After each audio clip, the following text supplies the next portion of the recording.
Assalamu alaikum wa rahmatullahi wa barakatuh. Peace be unto you. We finished with chapter 18, and we are moving and resuming now from chapter 19. Chapter 19 title is Maryam. Maryam is the same English name as Mary, the mother of Jesus Christ, and this is the only chapter in the Quran that is named after a woman. We have chapter named after Prophet Ibrahim, chapter named after Prophet Muhammad. We have a chapter named after Prophet Noah. We have other chapters whose names do not carry names of prophets, but this one, in honor of Maryam, the special woman that accepted the difficult task assigned to her by God when he told her that you are going to be pregnant and you are going to carry a baby, and she was not married. So you could imagine the shock, both in a community and specifically in a prophetic family from which she came. She is the granddaughter of Imran, whose family has been given the name, or the family name has been given to chapter 3, Al Imran, and the story we went over in Surah number 3, which is titled Al Imran. So here is the beginning of the Surah. بعد أعوذ بالله من الشيطان الرجيم بسم الله الرحمن الرحيم. The first ayah, كاف ها يا عين صاد, 5 letters of the Arabic language that are not constituting a word. So this is not to be read as a word, they have to be read as one letter at a time.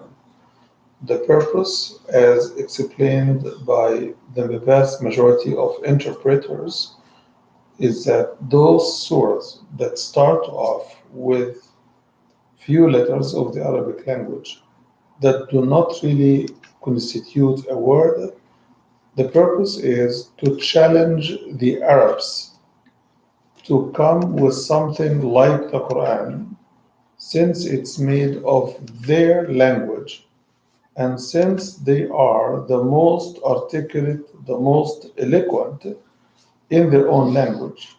Many of them were poets, many of them were writers, and many of them were speakers and leaders in the language. And when they said this is a magic, the Quran challenged them and said, this is the Arabic language that you speak. We've sent it down in Arabic so that you may reason. Then they said, oh, Prophet Muhammad made it up and all of this. Then the Quran told them, why don't you go ahead and make something up like it, whether it be 10 verses or one surah or 10 surahs, whatever you could, but they couldn't. So the few letters in the beginning of any surah that do not constitute a word are meant to highlight this fact that Muhammad did not make the Quran, and they are invited to make something like it if they claim he made it. If he made it, you could make it, especially that you know Muhammad for 40 years before he was commissioned as a prophet. You've known him very well. Muhammad never wrote poetry. Muhammad never wrote prose. Muhammad was not a public leader, a public speaker. He was just a normal person. So those of you who are known for their leadership in the Arabic articulation, let them bring something like it. They failed. Then ayah number 2, it says, This is a reminder of the mercy of your Lord to his servant Zechariah, as he called his Lord in a discreet call.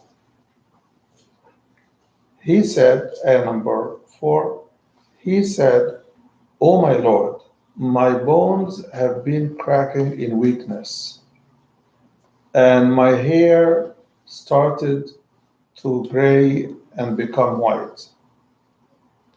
And I have never been disappointed in making calls to you, which means I trust you to hear me, I trust you to respond to me. And I'm afraid for people that I leave behind. And my wife is barren. Barren means she does not beget children. So please gift me from yours a successor, someone who's close in kin, to inherit me and to inherit from the family of Jacob. And, O Allah, please make him easy to please and make him pleasing. And number 7, O Zechariah, we are giving you the good news of a young man whose name is Yahya. Yahya is translated in English as John the Baptist, a prophet who came before Jesus, and apparently he was a cousin from his mother's side to Jesus. O Zechariah, we give you the good news of a young man, a young boy, whose name is Yahya. We have never given that name to anybody before. Zechariah said, verse number 8, O my Lord, how could I have a young boy when my wife is barren and I have reached a very old age? God said, this is what your Lord have said. It's easy for me, and this is how I created you from before, and you were nothing. Meaning that the one who created you and you were nothing to mention is the one who is able to create your son from you and from your wife. Then Zechariah said, O my Lord, give me a sign. You see how amazing Zechariah was. He asks for the impossible. When the impossible is given, he says, how come my wife is barren and I'm too old? And Allah reminds him, we've created you from nothing. So remember that. And then he says, give me a sign. Why is he asking for a sign? He is asking for a sign because any community would not expect 100-year-old man and almost 95-year-old woman to have a baby. So he's asking for a sign, not for himself apparently, but for the community to believe him, for the community who know him very well, know his family very well. He comes from a prophetic family, and so that they don't doubt what's going on, he asked for a sign. So he never doubted Allah's power, that he can and could and did miracles before. But he didn't want to shock his community without giving them evidence or proof or a miracle to tell them the miracle you have seen is the miracle that Allah is giving me a gift of a child after old age. So Allah told him, your sign is that you would not talk to people for 3 straight nights. So Zechariah was talking, he was healthy, he was, an old man, yes, but otherwise functional and independent. So for 3 straight nights, Zechariah is not talking. And how did he communicate? He communicated with sign language, something he has not been trained to do. So, ayah number 11, so he went out of his prayer place and he signed out to them to praise God in the early days and in the mid afternoon, in the early times of the day and in the afternoon, in the evening.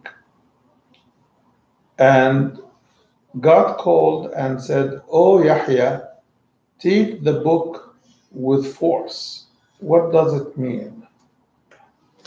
Ya Yahya, take the book with power, with force.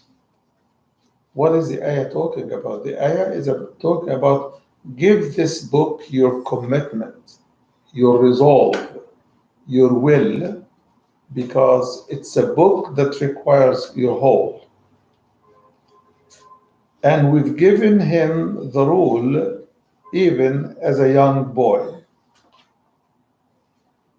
And we blessed him with compassion from ours and purification. And he was righteous. This is Allah talking about Yahya being commissioned as a prophet. Allah is talking to him and describing him. And number 14, and we've made him kind to his parents, and he was not overbearing or miserable or disobedient. Peace be unto him the day he was born, and the day when he dies, and the day when he is resurrected to life again. These few verses give us the story of Yahya. So Yahya doesn't have extended story in the Quran, but this story is repeated in Surah number 3, Al Imran, which we went over before. So here you have it, Zechariah. In Surah number 3, Zechariah made that prayer when he was visiting Mary or Maryam in the temple. Her mother, when she became pregnant in her, she didn't know that she is carrying a female. She didn't know that she is carrying a girl. So she dedicated her baby to the service of the temple, as prophetic families used to do. One of the kids will be dedicated to the service of the temple. So she would clean and make things in place and prepare the place for people coming for prayer.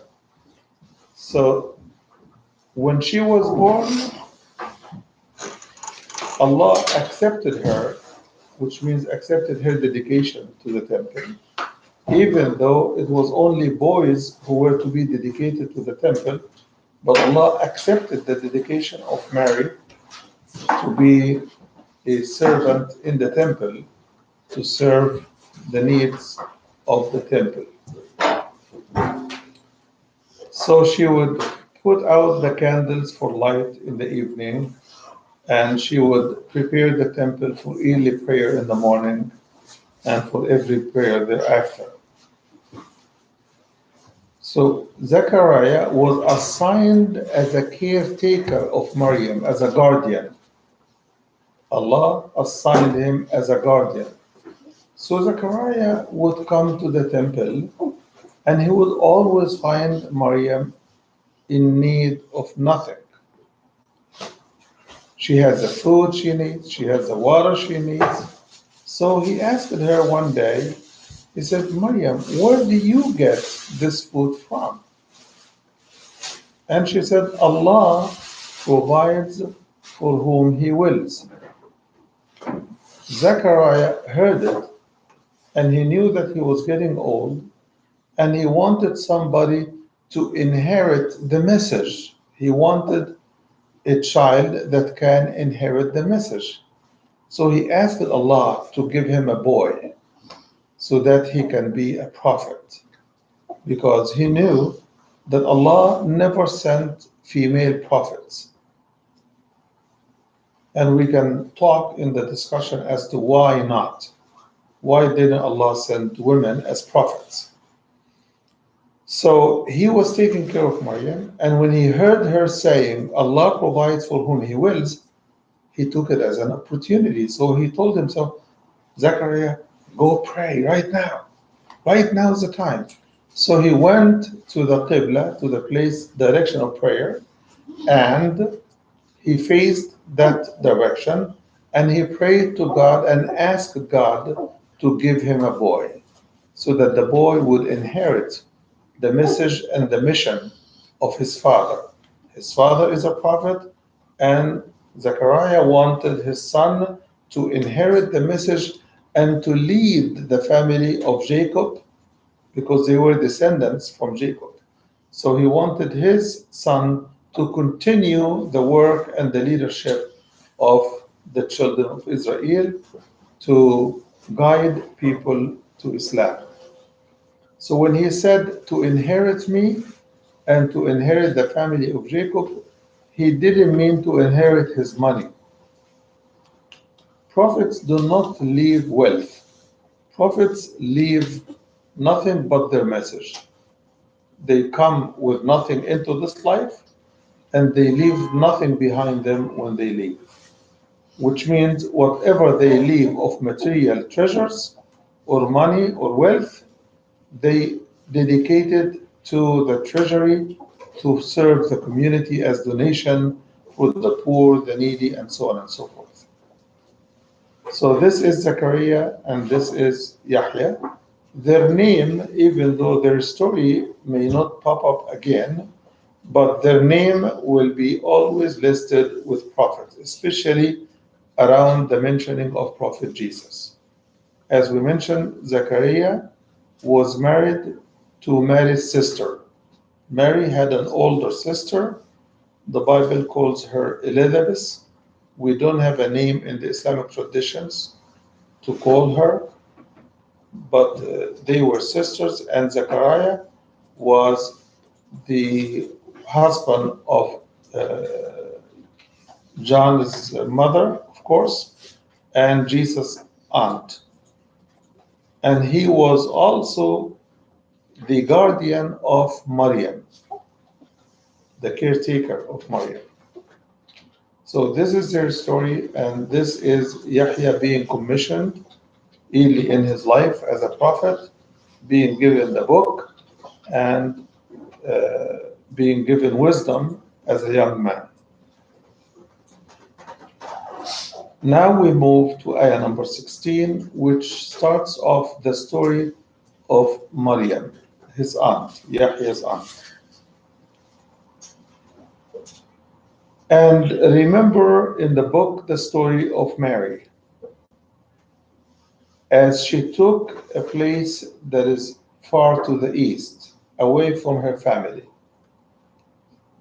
And she took a shelter from them. And we sent unto her our spirit, meaning angel Jibreel, because he is called the Holy Spirit, he is called the Spirit of God, Ruhullah. Here is a remark that is very important for our theology, our belief. What does it mean that Allah is calling angel Jibreel as our spirit? Does it mean that Allah is a spirit? No, it does not. Does this mean that Allah has a spirit? No, it does not. Because the spirit is part of Allah's creation. So when He says, from our spirit, or we sent our spirit, it is like saying our prophet or our prophets. It doesn't mean that Allah is a prophet. It means that Allah sends prophets. Okay? So, Angel Jibreel is called the prophet, is called the spirit of God, and every human being has what is also called the spirit of God. What does it mean?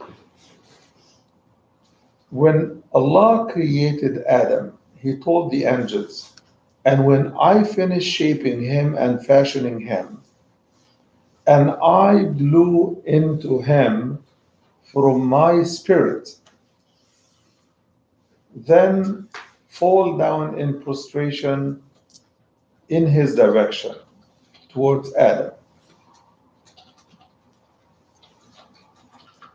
So Allah blew into Adam from his spirit, and when he creates any baby in the mother of his womb, on the day of number 120 of the pregnancy, the baby gets the spirit into it. He becomes a full-fledged human being.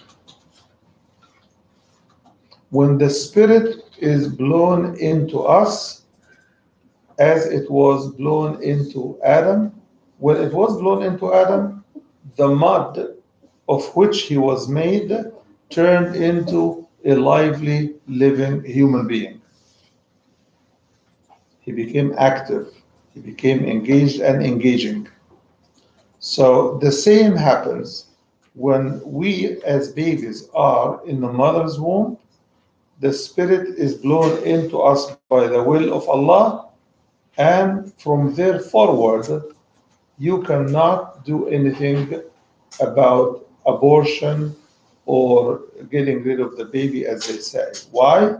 Because it became a human being. It is not it anymore, it is he or she, even though we don't know male or female sometimes, but he is or she is a human being. The fetus have turned into a human being. And as a human being, it is sacredly protected by Allah.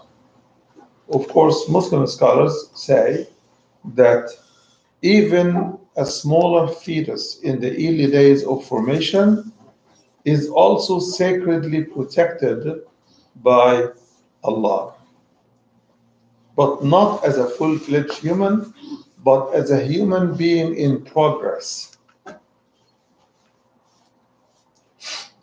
So why are we going there? Because Allah says, we have sent to Maryam our spirit, right? Which is our messenger, the angel Jibreel. And he came to her and appeared to her as a human being in full respect. She could not distinguish him from any other human being. So she was afraid, she was scared because she was in seclusion and she retired away from her community. So when somebody appears all of a sudden, she got scared. So she said, I seek refuge in the merciful one from you, and I hope that you are a righteous one. He said, I am only a messenger from your Lord to gift you a purified baby, a purified child. She said, how could I have a young child when I have not been touched by a human? And I am not an unchaste woman. I am not a prostitute. I'm not in relationships like other women would be. I come from a prophetic family. We are known. So he said, this is what your Lord has said. It is easy for me. And so that we may make him a sign for humanity. a sign for people, and a mercy from ours, and it was a matter so decreed. These are the words of Allah that He put through Jibreel to Maryam. So now Maryam has been given the news. Let us not go with our imagination in the lost land of imagination, because this process is a process of Allah creating a fetus in her womb, which is different from fertilizing an egg of a woman by the sperm of a man. That is not this process. This process is about be and it is. This is the will of Allah communicated in the two-letter word to uh, the angel Jibreel and to Maryam at the same time, and the baby was created.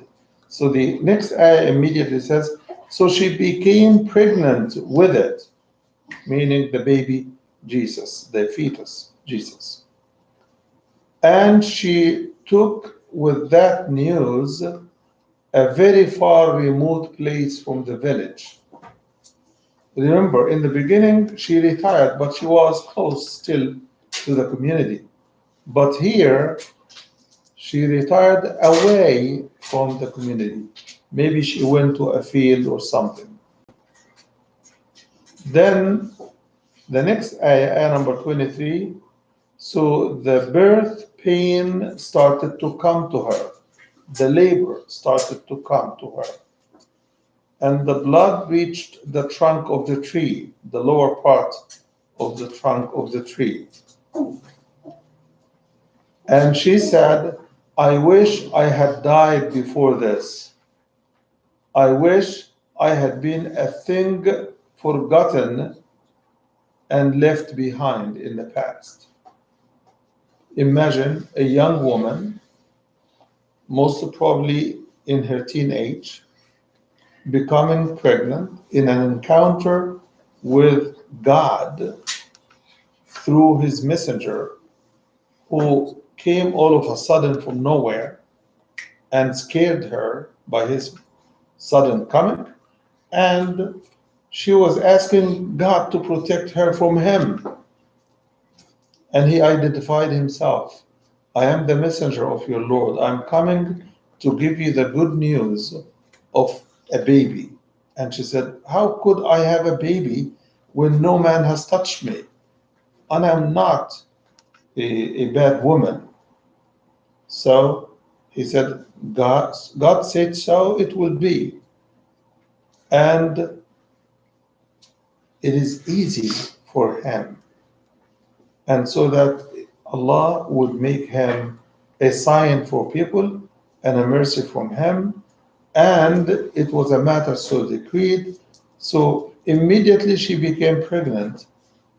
And to complete the miracle, the story goes so fast that one thing came right after the other, after the other. So you may ask, how could these things go very fast?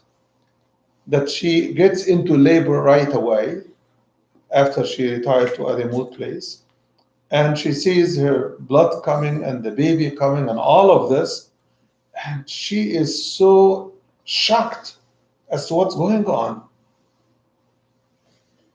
But the shock would have been more if it is accompanied with pain. What pain? Imagine if Mary were to be married, to be pregnant, full 9 months, living in a very conservative community, being known that she comes from a prophetic family with the honorable reputation they already have, and being chastised for 9 months. Where did you get this from? Who penetrated this? Who did this? Who came in your life? Let us know who is this. Was this with your approval? Did you resist? Were you raped? This would have killed Maryam. 9 month chastisement. So, in His divine wisdom, Allah subhanahu wa ta'ala cut short the time and doubled down on the miracles He did through Maryam to elevate her status and honor in Allah's eyes.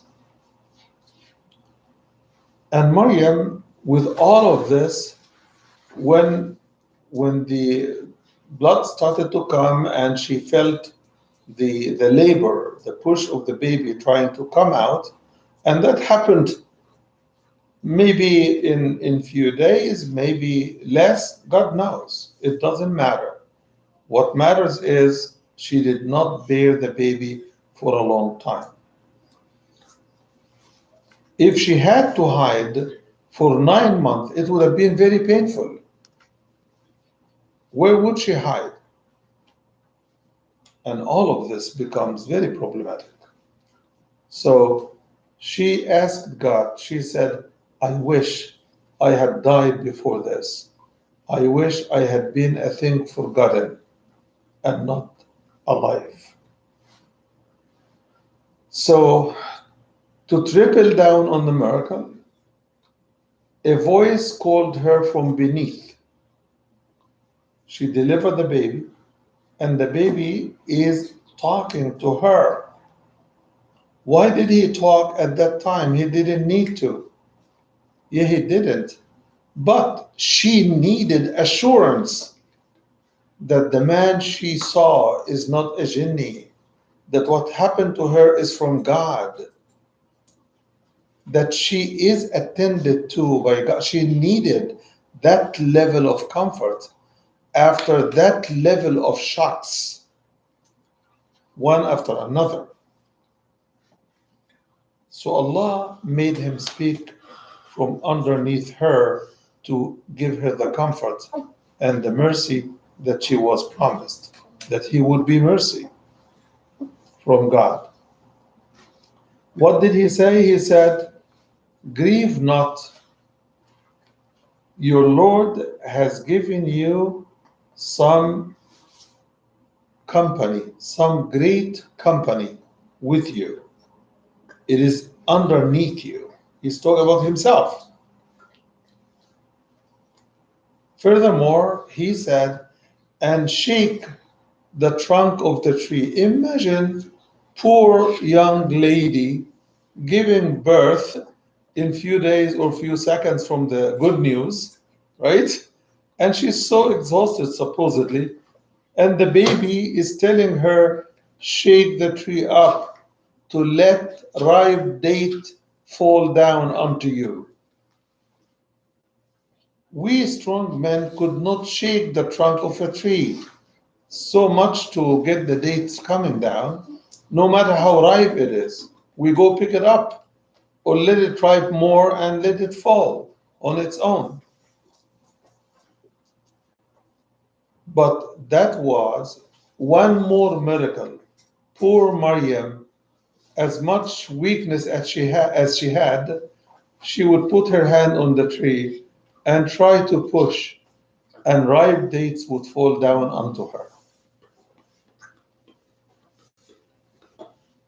Mind you, it's ripe, which means it's soft and sweet, so that sugar would come down into her body right away, so that she doesn't feel lack of hemoglobin in the blood or weakness as a result of any bleeding. So, miracle on top of miracle on top of miracles, it is all to prepare her for what is yet to come.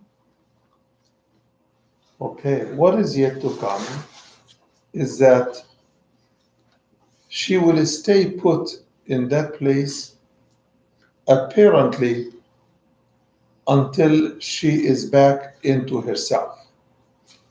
So the baby continues to tell her, so eat and drink and cool your own eyes. Don't weep, don't cry, don't be sad. It's an amazing, amazing situation. From the fear that could reach paranoia when a young lady who's not married becomes pregnant as a result of a visit from someone who introduces himself as God's angel coming to her.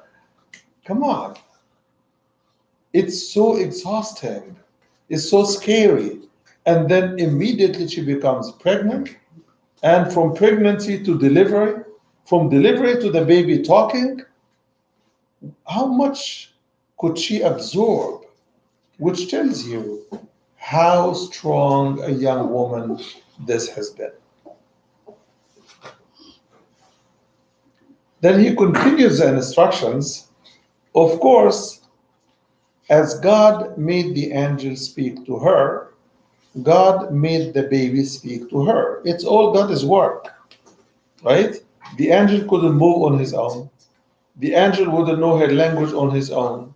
The angel would not have his own message to speak to her directly. He was only communicating God's message to her. So the good news didn't come from the angel, it came through the angel, but it came from Allah, from God. So he continues the baby, and whenever you see a human being, any human being, say, I have vowed a fast to the merciful one, and today I am not talking to any human being. These words were her comfort from her Lord to collect her courage and bravery and to carry the baby and venture into the community from which she retired away. She went a far distance, inspired by Allah to leave them and to go away, to receive all of this that happened. She could not have been in the middle of her community. Imagine if she was visiting her sister and all of this happened. She would have been very embarrassed. Now she is 100% sure whatever happened, it is from Allah. So now she has the ability to collect her courage and venture into the community with confidence. Not only that, but she has been given instructions from God as to how she will behave. Because the first thing the community will ask, what is this? What's going on? Maryam with the baby? From where? Is this your baby? It looks like you. So how? And that's exactly what happened. So Allah prepared her to not speak to anyone on that day, the day of the encounter. She's not going to talk. So what's going to happen? How she will defend herself? Allah will defend her the way that Allah fed her after delivering the baby. So the ayah number 27, it says, so she carried him and went to her community. They said, oh Maryam, you've come with something most amazing. This is a horrible thing. What is this? O sister of Aaron, your father was not a bad man, nor was your mother a whore. What they are accusing her of? Prostitution. What an awful accusation to the purest woman they have ever had. If you remember in Surah number 3, when we went over that story, Allah had told Maryam that He had chosen her and He has selected her, and He has purified her and chosen her. So the word chosen is mentioned twice. Okay? And He has purified you and chosen you above women of all ages. One woman Allah has chosen. And remember, Allah did not assign her as a prophet or messenger, even though He inspired her. He gave her the good news, He sent His angel to her, His angel talked to her. So, what was the piece of communication? You are going to have the good news of a baby. Of course, she did not receive this as good news. She definitely was shocked. How could I have a baby when I have no man in my life? No man has ever touched me. So they ask these awful questions, shocking Maryam beyond her initial shocks. And because she was not talking, and mind you, Zechariah also, when he was given the news, he was not talking. So it seems that not talking has been known to the community as a sign from God, as a miracle, because somebody who's talking very well, suddenly he cannot talk except by sign. So what does she do? She points to the baby. So here is ayah number 29. So she pointed to him, meaning the baby Jesus. They said, how could we talk to a baby in the cradle? Baby wrapped up. How could we talk to him? Maryam is silent. Who's now going to talk? It is the baby who spoke before. So Allah prepared her to trust the baby, but He didn't tell her that the baby will speak on your behalf. And He didn't need to, because He made the baby talk to her. So He doesn't need to tell her. He just told her, do not speak for when you meet anybody. And He told her that through the baby.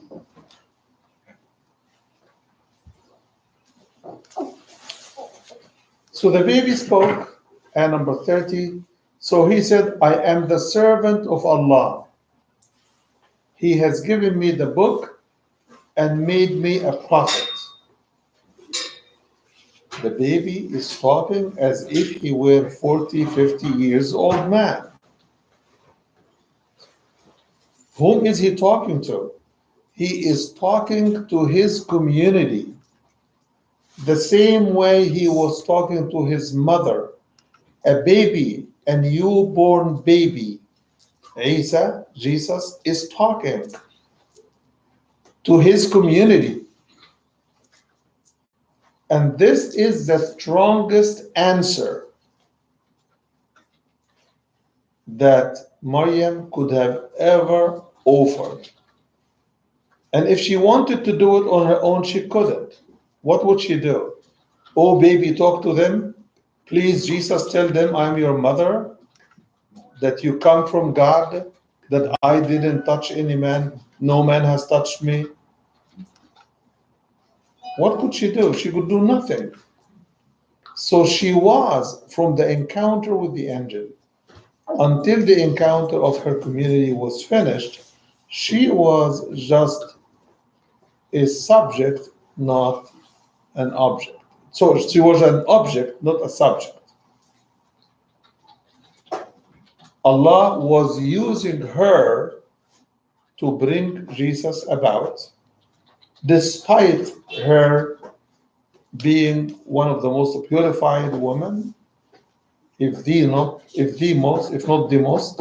So Allah wanted to be that much involved because Allah knows definitely how much difficult it is for Maryam to just go through the physical process, and Allah took on her behalf the emotional pain, the emotional pain of the shock, the emotional pain of encountering her community, the emotional stress of being accused of prostitution, the emotional pain of getting a baby without being married back into her community.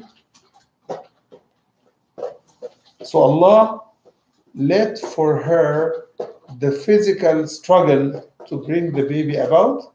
He helped her with the period of pregnancy. He helped her with the ease of pregnancy. He helped her with postpartum provision and food. He helped prepare her for the encounter with her community.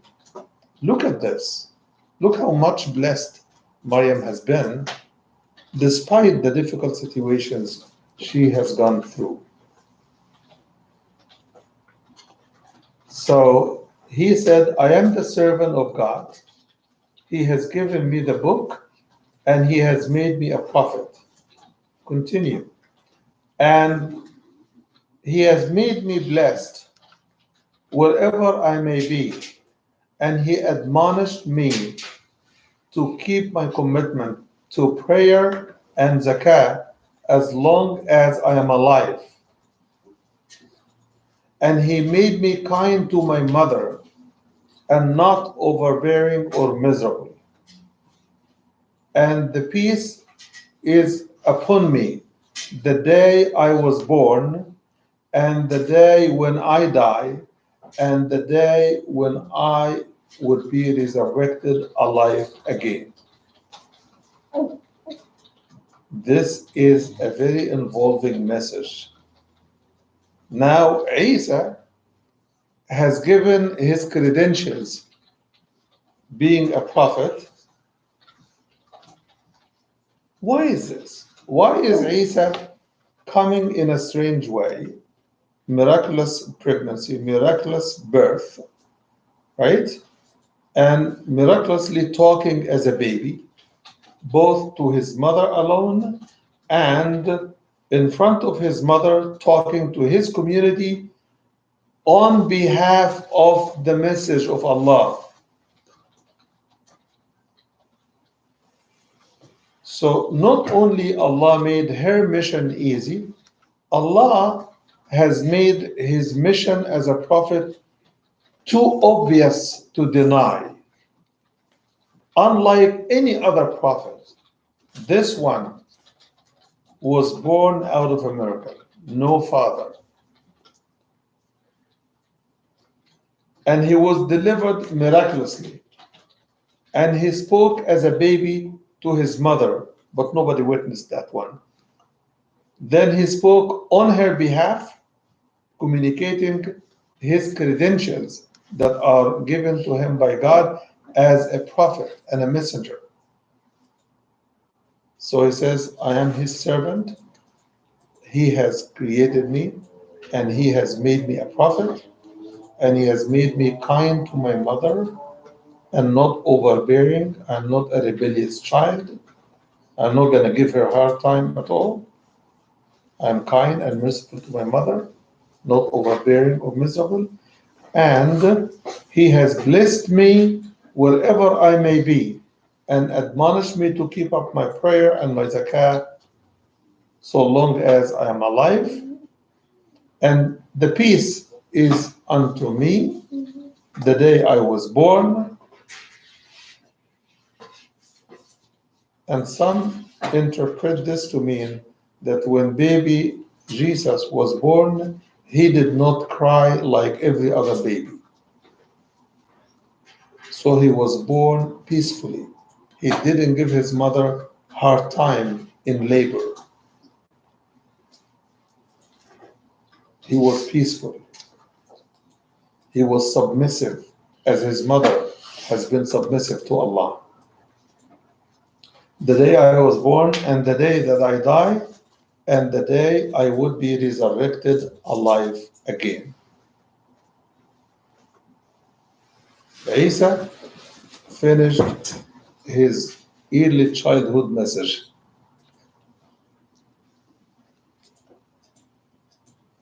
So the community now had their answer. Could anyone continue to accuse Mary of anything? Could anyone do that after they have heard what happened? The shepherds, the community, and everybody else, they heard it firsthand when they encountered her and asked her. This is not a single relative of hers. This is not a person she knew in person and she confided to him and he believed her and then he goes to communicate this to the community. She went carrying the baby to her community, and when asked, where does this come from? How come you do this? She did not talk. She points to the baby, and the baby was her defense lawyer. And he crushed the doubts and the suspicions out of everybody's heart. They have never seen a baby talking before. They have never seen a young lady that served the temple for her life. And when Allah asked her to retire to a remote place to get things done for her, uh, they knew that she was not married and she was not pregnant. They knew she lived a chaste, clean life. And that's why they were shocked when they saw the baby in her hand. So their question was apparently legitimate because what they saw was something tangible. But because she was a girl at young age in the temple serving, and the temple was frequented by men more than anyone else. Women would not go to the temple in those days. So the first idea that came to their head is, where from? How did you do that? And when they said, you're you, the sister of Aaron, Aaron is the brother of Moses, but she is not his blood sister because she comes in Jesus' generation, right? Right, one generation before Jesus. So that was a long way, a long time between Moses and Jesus. There were so many other prophets in the middle. So when they told her, you, the sister of Aaron, they didn't mean sister in blood, but sister in spiritual kinship. You are as righteous as Moses and Aaron and all of these great prophets.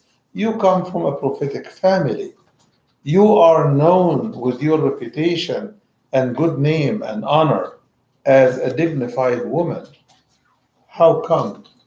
How come you do this? So they asked out of the necessity of what they see,